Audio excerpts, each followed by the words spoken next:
দেশের দক্ষিণাঞ্চলের জেলাগুলোতে দিন দিন বাড়ছে তরমুজের আবাদ।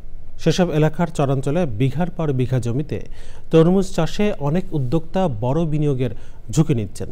তবে তারা নানা রকম সংকটের কথা বলছেন। উদ্যোক্তাদের দাবি, নীতি সহায়তার মাধ্যমে তাদের বিনিয়োগ নিশ্চিত করা গেলে উৎপাদন আরও বাড়ানো সম্ভব। বিস্তারিত জানাচ্ছেন শেখ সিরাজ।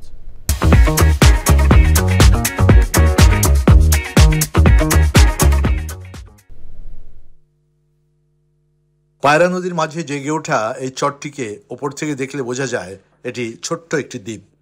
পটুয়াখালীর দুমকি উপজেলায় অবস্থিত প্রায় 400 বিঘা আয়তনের এই চরটির নাম চর আলগি।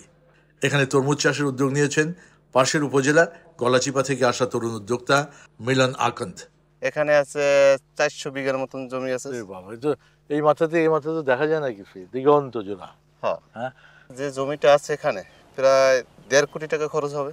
এত বিশাল বিনিয়োগের সবটাই ঝুঁকির উপর। আমরা যেটা পরিশ্রম করি, এটা যদি বেশি কুয়াশা হয়, বেশি বৃষ্টি হয়, জীবনের তাহলে লাইভই শেষ। আমাদের সরকারের যে কোনো একটা জিনিস করা উচিত।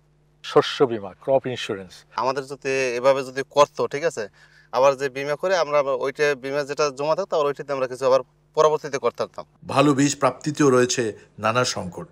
কত টাকার বীজ কিনছেন আপনি? 17 লক্ষ টাকার বীজটা স্যার আমাদের গলাচিপে অনেক ঝামেলা হয়।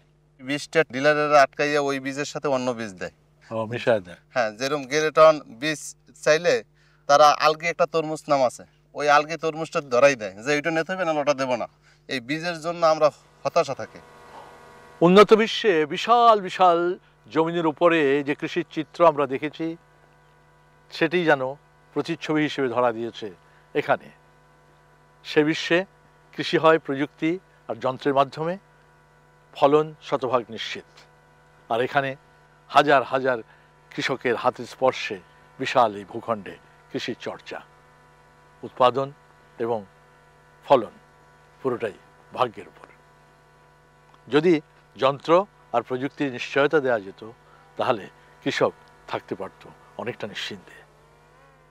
পটুয়াখালীর দুমকির চর আলগি থেকে শেখ সিরাজ, চ্যানেল আই।